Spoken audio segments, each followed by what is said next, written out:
Good morning. Hindi class में आप सभी का स्वागत है। आज हम लोग पढ़ेंगे हिंदी किताब, नाम है भाषा सेतु। यह आपकी नई किताब है। तो चलिए इसका हम पहला पाठ निकालते हैं। ये देखिए, ये आपका पहला पाठ है, प्रार्थना। तो हम प्रार्थना पढ़ते हैं। देखिए, हम असत्य से बचें, सत्य पर चलें। प्रभु ऐसा वर दो, अंधकार से हमें उबारो, ज्योतिर्मय मानस कर दो। विजय मृत्यु पर प्राप्त हमें हो, देव अमरता का दो वरदान। सत्य मार्ग पर चल कर पाएँ अमर ज्योति का नया विहान। शांति और सुख मिले सभी को, सबका जीवन मंगलमय हो। नहीं दुखी कोई भी जन हो, नहीं किसी को कोई भय हो।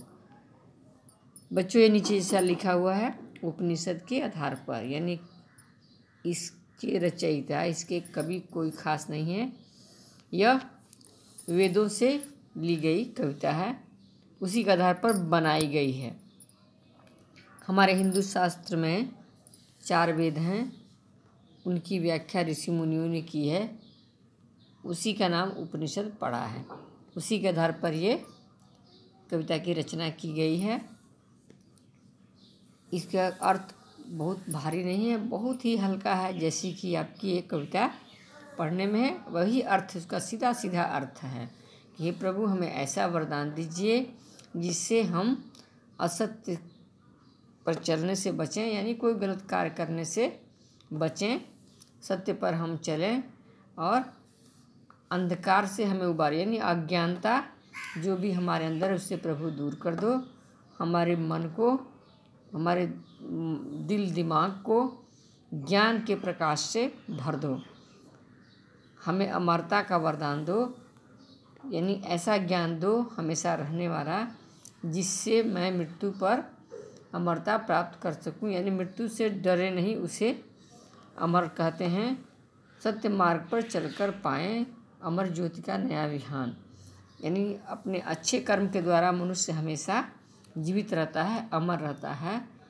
तो कवि का ये कहना है कि हम सत्य के मार्ग पर चलें, सत्य अपनाकर संसार की भलाई करके हम अमरता का वरदान पालें, यानी हम अच्छा कार्य करके आदि अनादि काल तक के लिए अमर हो जाएं।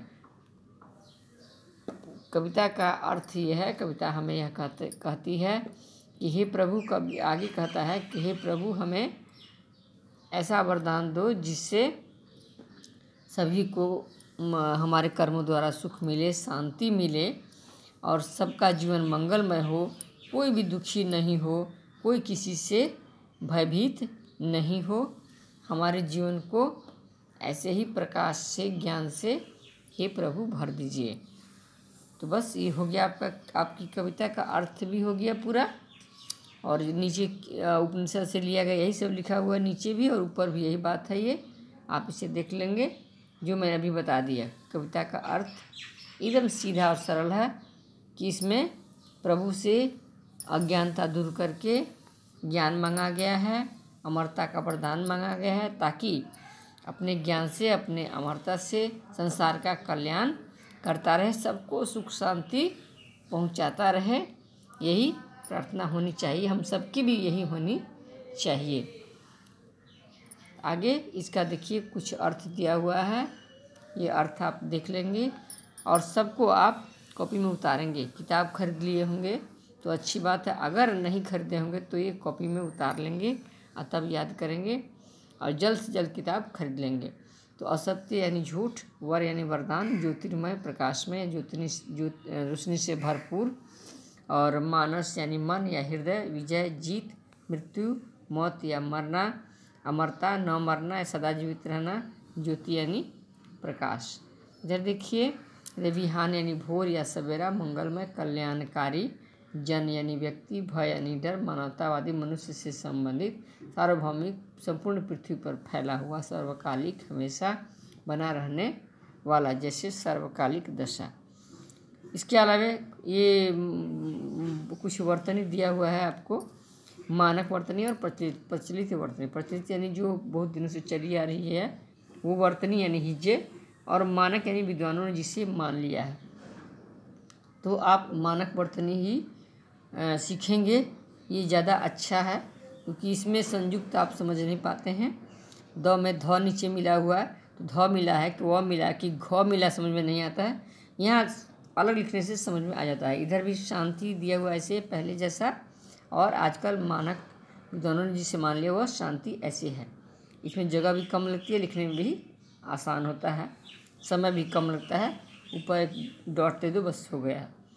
और अब देखिए यहाँ कुछ चुनने वाले प्रश्न हैं, सही विकल्प चुने। यह प्रार्थना किसका अनुवाद है? अभी हम लोगों ने पढ़ा उपनिषद का। प्रस्तुत प्रार्थना में अंधकार से क्या तात्पर्य है? अज्ञान। इस प्रार्थना में किस पर विजय की कामना की गई है? मृत्यु पर। और अमर ज्योति का नया विधान किस मार्ग पर चलकर पाने की बात की गई है? सत्य के मार्ग पर। और इस प्रार्थना के अंत में क्या कामना की गई है? सभी को शांति और सुख मिले, सबका जीवन मंगलमय हो, कोई भी दुखी न हो। और इसका सही उत्तर होगा उपरोक्त सभी, यानी ये तीनों क ख ग तीनों सही होगा। तो इसमें हम उपरोक्त सभी कह देते हैं तो सारा सही हो जाता है। धन्यवाद बच्चों, हो गया। आप इसे उम्मीद है कॉपी में उतार लेंगे और याद करेंगे, और जल्द से जल्द किताब खरीदने की कोशिश कीजिए आप। धन्यवाद।